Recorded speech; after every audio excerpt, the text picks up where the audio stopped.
बच्चों अभी मैं आपके साथ डिस्कस करने जा रहा हूँ कंपोजिशन ऑफ रिलेशन। ये बेसिकली एक्सरसाइज 10 का है जो आपको बेसिक मैथमेटिक्स का पैकेज दिया गया है। और उसमें कंपोजिशन ऑफ रिलेशन पे आपके पास क्वेश्चन नंबर 8 है। तो आप उसको ढंग से समझ लीजिए कि क्वेश्चन नंबर 8 को हम किस तरह से करते हैं, क्योंकि काफी सारे बच्चों को उस क्वेश्चन में कंफ्यूजन है। तो ये बच्चों क्वेश्चन नंबर रहा 8, और यहाँ पर आप इसके लिए हेडिंग डाल सकते हैं कंपोजिशन ऑफ रिलेशन। तो बच्चों आपको सिर्फ पेशेंस रखते हुए 5 मिनट तक इस वीडियो को देखना होगा। उसके बाद आपको कंपोजिशन वाला फंडा हमेशा के लिए क्लियर हो जाएगा। चलिए बच्चों स्टार्ट करते हैं। सबसे पहले आपके पास यहाँ पे लिखा है सेट बिल्डर फॉर्म में आपके पास लिखा हुआ है कि आर रिलेशन जो है वो क्या लिखा हुआ है, ordered pair of x y such that, इस कॉलन का मतलब क्या होता है, such that 2x plus y less than 5, जहां एक्स और वाई क्या है, नेचुरल नंबर है। फिर से देखो, एक रिलेशन आपके पास एस गिवन है, उसमें क्या गिवन है, ordered pair of x comma y such that x plus 2y less than 6, जहां पर एक्स और वाई किसको बिलोंग करते हैं, नेचुरल नंबर को। तो बच्चों ये कौन सा फॉर्म लिखा हुआ था, ये बच्चों सेट बिल्डर फॉर्म लिखा हुआ है। अब मैं इसको रोस्टर फॉर्म में कन्वर्ट करता हूँ। चलिए सबसे पहले मैं रोस्टर फॉर्म में कन्वर्ट करने के लिए जो आर रिलेशन है उसको कंसिडर करता हूँ। ये बच्चों आपके पास एक गिवन है जहां पर एक्स और y once again natural number है। तो हर बच्चे की इच्छा होती है कि एक्स को पहले हम 1 पुट करके देखते हैं, तो ये हो जाएगा 2 plus y less than 5। That means बच्चों वाई आ जाएगा लेस देन 3।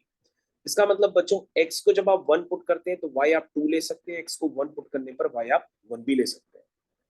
तो उसके बाद बच्चों अगर आप एक्स की वैल्यू 2 पुट करेंगे तो ये हो जाएगा 4 प्लस वाई लेस देन 5। इसका मतलब y लेस देन 1 हो जाएगा, और 1 से छोटा y हम ले ही नहीं सकते, क्योंकि y क्या है, नेचुरल नंबर है। और नेचुरल नंबर बच्चों जीरो नहीं होता, 1 से ही स्टार्ट होता है। तो यहाँ पे बच्चों आपके पास r जो रिलेशन है वो क्रिएट हो गया रोस्टर फॉर्म में, और वो बच्चों आया है 1,2 और 1,1। मेरे ख्याल से सेट बिल्डर फॉर्म से रोस्टर फॉर्म में लिखना हर बच्चे को आता है, और नहीं भी आता है तो मैं आपको सारी बातें बता रहा हूँ। अब बच्चों मैं क्या करता हूँ, यहाँ पर मैं सबसे पहले जो रिलेशन एस है उसको डिस्क्राइब कर देता हूँ रोस्टर फॉर्म में।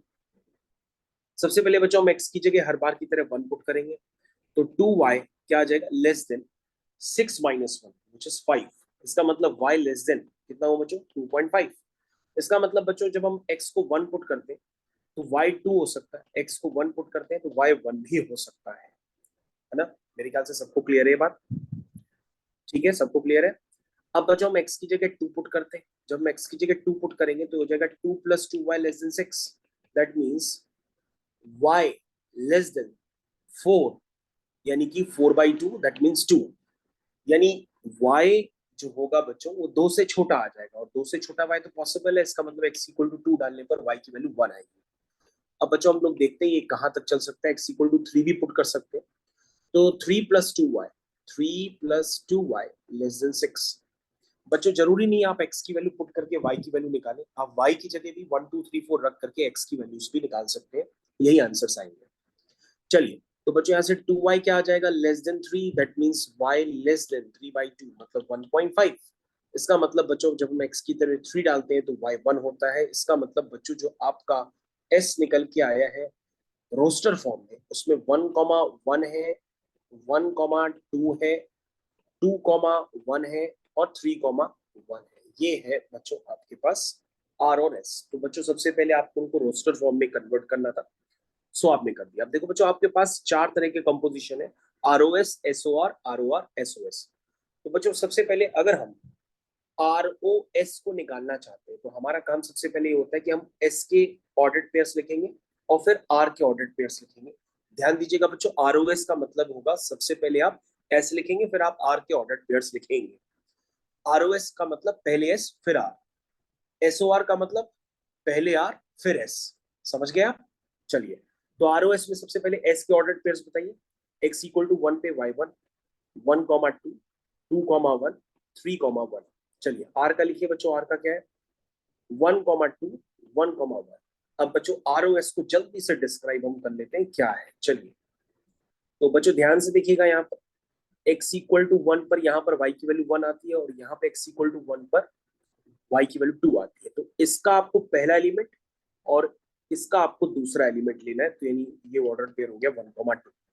फिर से देखो बच्चों 1,1 पे आता है, फिर 1,1 पे ये भी एक एलिमेंट आता है क्योंकि 1 की इमेज 1 है और फिर से 1 की इमेज 1 है, तो उसका मतलब आप क्या लिखोगे 1,1।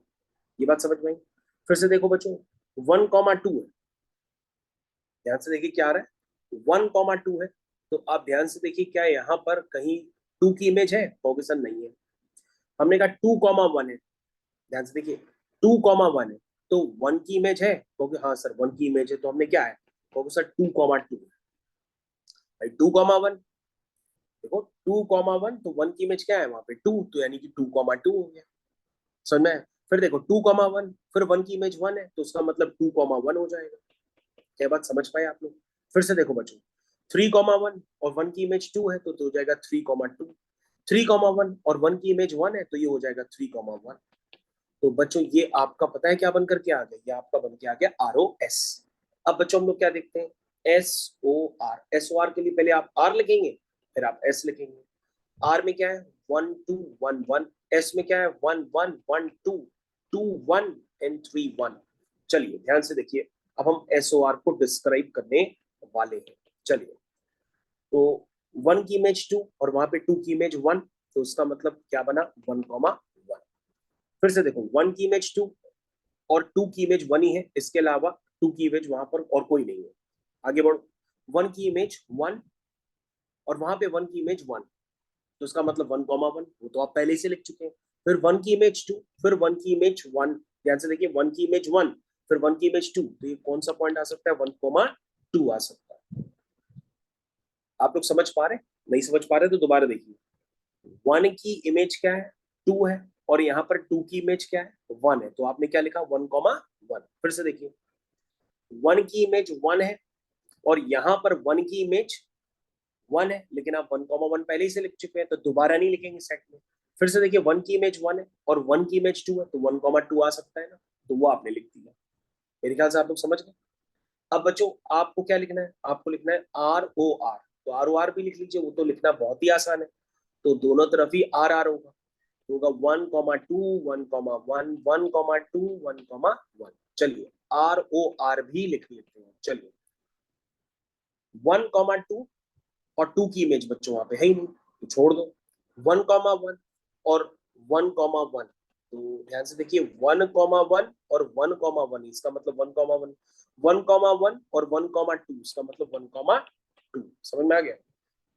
चलिए बच्चों SOR हो गया, ROR हो गया, अब आपका क्या बचा है SOS बचा है। चलिए SOS भी लिख लेते हैं। तो सबसे पहले आप S लिखिए, यहाँ पे भी आप S लिखिए। तो बच्चों S के ऑर्डर पेयर जितने सब लिख डालिए, 1 1 1 2 2 1 3 1। समझ में आ रहा है? नहीं समझ में आ रहा है तो बार बार इस वीडियो को स्पीड से देखिए, जल्दी समझ में आएगा, या स्पीड धीरे करके देखिए तो और जल्दी समझ में आएगा। ठीक है, तो मेरे ख्याल से सबको समझ में आने के बाद इस वीडियो को ज्यादा से ज्यादा शेयर करिए और लाइक कर दीजिएगा। लाइक करने से ये आपकी प्लेलिस्ट में आ जाएगा, जिसको आप दोबारा कभी भी रिवाइज कर सकते हैं। तो 1 1 1 2 2 1 और 3 1। चलिए स्टार्ट करते हैं बच्चों SOS के लिए। देखिए बच्चों 1,1 1,1, इसका मतलब 1,1, 1,1 1,2, इसका मतलब 1,2, और तो नहीं है। फिर आगे बढ़ो 1,2 2,1, इसका मतलब 1,1 लिख चुके हैं। और कोई 2 की इमेज नहीं है। 2,1 1,1, इसका मतलब 2,1, 2,1 1,2, इसका मतलब 2,2, और कोई नहीं है। 3,1 1,1, इसका मतलब 3,1, 3,1 1,2, इसका मतलब 3,2, और कोई पोजीशन नहीं है। चेक कर लीजिए, नहीं है ना, इसका मतलब ये आपका क्वेश्चन कंप्लीट हो गया। ये बच्चों SOS ROS सारे आपने कंपोजिशन ऑफ रिलेशन का जो पार्ट है वो पूरी तरीके से आपने कंप्लीट कर दिया।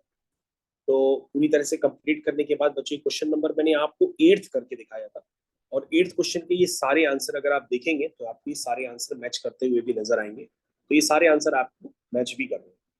तो बच्चों ये क्वेश्चन थोड़ा सा आपको ध्यान से समझना पड़ेगा, तभी आप कर पाएंगे। Thank you.